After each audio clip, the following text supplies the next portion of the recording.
Selamat petang, salam sejahtera. Terima kasih karena bersama dengan saya di Nazilin Unity Channel. Saudara-saudara sekalian, ramai orang sekarang tertarik dengan Zahid Hamidi. Tapi ada satu perkara yang mungkin Anda tak pernah peduli dan saya tak pernah ulas. Malam ini saya akan sampaikan kepada Anda. Rupa-rupanya di sebalik sosok yang dipanggil Zahid Hamidi, timbalan Perdana Menteri Malaysia yang pertama ini, tersembunyi satu perkara yang ramai tak tahu, yang tak peduli, bahkan mungkin kali pertama Anda dengar. Kalau selama ini Zahid Hamidi diserang bertubi-tubi, kononnya dia salah dan macam-macam. Tapi ada satu perkara ini, pendedahan yang luar biasa, dipetik daripada Malaysia kini, Zahid yang selamatkan Malaysia, bukan Perikatan Nasional. Saya nak ulang sekali lagi, petikan ulasan kali ini memang menarik perhatian kita semua. Zahid yang selamatkan Malaysia, bukan Perikatan Nasional. Beberapa hari yang lepas, Perikatan Nasional kononnya mahu menganjurkan perhimpunan yang dinamakan Selamatkan Malaysia. Nah, tetapi seperti yang diulas oleh ramai penganalisis politik, pemerhati politik, mereka kata himpunan anjuran PN itu perlu belajar banyak lagi. Kerana nampaknya PN tidak segah, tidak sekuat mana kalau tidak menggunakan sentimen agama dan kaum. Maka dengan itu kehadiran pada himpunan tersebut boleh dikira dan amat sedikit dibandingkan dengan himpunan yang dibuat oleh PH satu ketika dahulu. Dengan itu, adakah benar Perikatan Nasional yang menyelamatkan Malaysia? Atau sebenarnya ada yang disebalik daripada itu yang tersirat, Zahid yang sebenarnya selamatkan Malaysia? Jangan mengeluh dulu, dengar dulu sampai akhir. Kenapa Zahid yang selamatkan Malaysia dan bukan Perikatan Nasional? Ketua Penerangan UMNO Wilayah Persekutuan Gulam Muzaffar mengecam pemuda PN Perikatan Nasional kerana menganjurkan perhimpunan Selamatkan Malaysia pada 16 September dan menggesa Ahmad Zahid Hamidi didakwa semula. Menyifatkan langkah PN itu berfikiran sempit, Gulam berkata, pemuda PN harus sedar bahawa Presiden UMNO merupakan orang yang menyelamatkan Malaysia di tengah-tengah kebuntuan politik selepas pilihan raya umum yang lalu. Saya ingin mengingatkan kepada pemimpin-pemimpin pemuda Perikatan Nasional yang terlibat dan hater pembenci Ahmad Zahid Hamidi bahawa figura inilah yang sebenarnya menyelamatkan Malaysia daripada parlimen tergantung dan ketidaktentuan politik selepas PRU 15. Keputusan berani Ahmad Zahid dilakukan demi negara untuk menjadi sebahagian dari kerajaan perpaduan yang dipinta oleh Yang di-Pertuan Agong, telah menoktahkan segala kecelaruan politik ketika itu. Jangan lupa itu, katanya seperti dipetik UMNO Online. Secara logiknya, ada kebenaran apa yang dikatakan oleh beliau ini.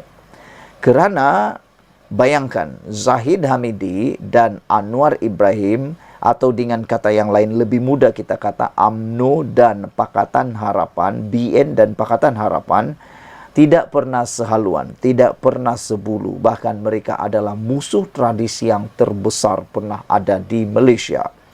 Tetapi, kenapa Zahid Hamidi sanggup mengambil risiko, sanggup berkorban untuk dikecam, dihentam, diherdik, apalagi ya, semualah dia terima. Kenapa Zahid Hamidi sanggup melakukan itu? Benarkah, betullah Zahid Hamidi ialah penyelamat Malaysia yang sanggup berkorban, yang sanggup menerima cercaan, herdikan dan sebagainya. Bayangkan kalau Zahid Hamidi tidak bersama dengan Anwar Ibrahim, tidak menyokong ataupun tidak mengikut apa yang dipinta, dititahkan oleh Yang di-Pertuan Agong. Apa kejadian dengan politik Malaysia? Tentunya mungkin silap sikit sehingga ke hari ini belum ada kerajaan yang stabil. Tapi oleh kerana Zahid Hamidi mengambil tindakan tidak popular tetapi berisiko dan boleh menyebabkan beliau dikecam habis-habisan, terutamanya dalam parti UMNO sendiri, beliau sanggup. Jadi benarlah, ada kebenaran apa yang dikatakan oleh pemimpin UMNO ini, yaitu Zahid Hamidillah yang menyelamatkan Malaysia. Menurut Ketua UMNO bahagian Batu itu, musuh politik Zahid marah dengan Presiden UMNO itu apabila dia mengutamakan kesejahteraan negara berbanding popularitinya sendiri. Pasti kalau Zahid tidak memilih perkara populariti. Kalau Zahid memilih perkara populariti, pasti Zahid boleh menolak untuk bersama dalam kerajaan perpaduan. Tetapi natijahnya negara akan berada dalam keadaan yang terumbang-ambing. Pelabur tak suka, ekonomi hancur, dan negara tidak akan pernah aman ataupun tidak akan makmur. Jadi Zahid sanggup melakukannya. Kata beliau lagi, kata Ketua UMNO bahagian Batu itu lagi, dia memiliki keberanian untuk bangsanya. Tiada pertikaian. Walaupun hakikatnya dia tak didendang, tapi dikeji, dihina, difitnah, dan dimalukan sebagai Presiden UMNO.